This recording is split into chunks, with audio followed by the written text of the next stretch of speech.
TKO.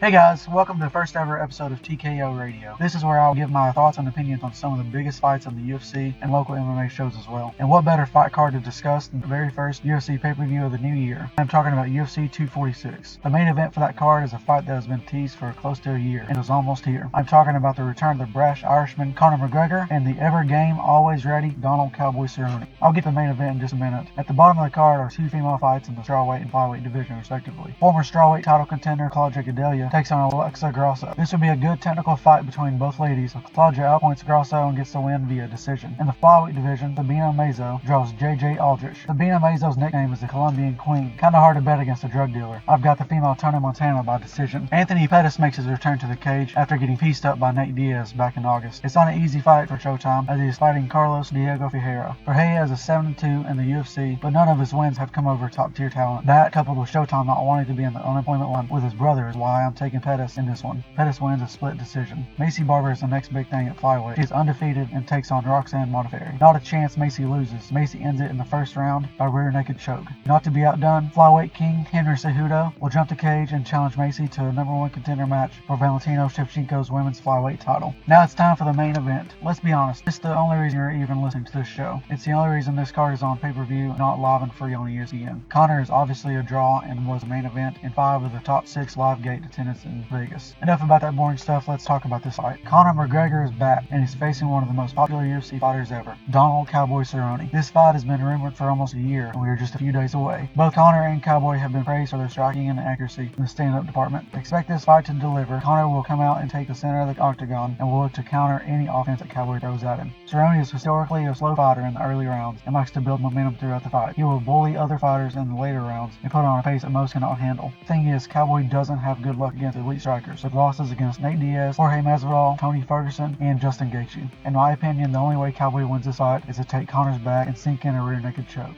Otherwise, Conor wins the decision in his return fight. This fight is at 170, but why are they fighting at 170? Because after Conor wins, he is going to call out Jorge Masvidal for a fight for the BMF belt. Yep, you heard it here first. Okay, that's all I have for UFC 246. So what do you guys think? What's your opinion on the card as a whole? Do you guys think Cowboy wins this fight? If so, how? Does Conor call out Masvidal for the BMF belt? What if Conor loses? Where does he go? Let me know in the comments, like this, and share it. This is our first show. It's only going to get better unless Tim continues to suck at making cartoons. See you guys next time. TKO.